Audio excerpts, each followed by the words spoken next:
Le groupe de Bilderberg, vous en entendrez certainement parler dans les prochains jours. Tout de suite, des précisions sur cette espèce de sigle ou dénomination assez inconnue du grand public. Des précisions, Dominique Bromberger en Angleterre.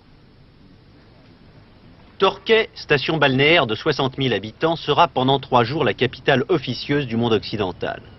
Pour sa 25e rencontre, le groupe de Bilderberg doit, selon la déclaration faite à TF1 par l'ancien Premier ministre britannique Sir Alec Douglas-Home, étudier les problèmes économiques de l'Occident. C'est la première fois que cette organisation, jusque-là très secrète, donne une indication, aussi minime soit-elle, sur son ordre du jour. Et pourtant, bien des rumeurs ont couru depuis 2 ans sur son rôle réel dans la direction des affaires du monde. L'un des membres du groupe a dit par exemple « C'est au cours d'une de nos réunions, dans le courant des années 50, qu'est née l'idée du traité de Rome ». La liste de ceux qui ont été sélectionnés par le comité directeur pour participer à l'une ou à l'autre des rencontres, du genre de celle qui aura lieu à l'Imperial Hotel de Torquay, inclut presque tous les chefs d'État ou de gouvernement du monde occidental, dans un éventail qui va du centre-gauche à la droite, choisis parfois à un moment de leur carrière où ils n'étaient dans leur pays qu'une étoile naissante de la politique. Gordon Tesser a été le premier journaliste à révéler dans le Financial Times les activités du groupe. Il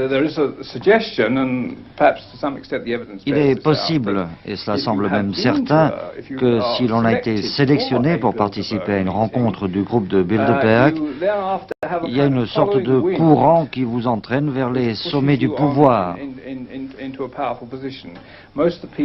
La plupart des gens qui se sont rendus à ces réunions accèdent à des postes de haute responsabilité dans les allées du pouvoir des premiers ministres ou des ministres de haut rang, par exemple.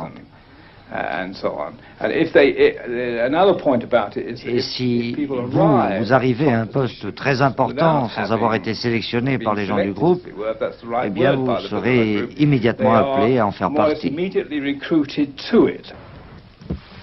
Les 22, 23 et 24 avril se retrouveront dans cet hôtel de Torquay, gardé d'un côté par des falaises abruptes, de l'autre par des forces de police impressionnantes, des chefs de gouvernement tels l'allemand Helmut Schmidt ou le suédois Faldin, des ministres importants tels le britannique Healey, des personnalités de la politique comme Henry Kissinger ou Margaret Thatcher, du monde des affaires comme David Rockefeller et même du syndicalisme.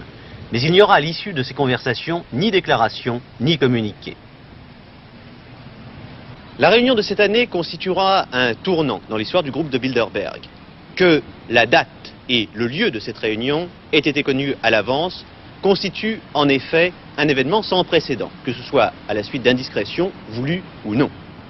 Mais cette constatation ne répond pas à la question essentielle. À quoi sert le groupe de Bilderberg? S'agit-il simplement d'un forum où les grands du monde occidental se retrouvent pour échanger leurs idées et éviter entre eux tout malentendu? Ou bien est-ce un lieu de rencontre où l'on élabore des décisions qui engagent l'avenir du monde occidental? Cela dans le secret et en dehors des procédures normales. TF1 à l'Imperial Hotel, Torquay.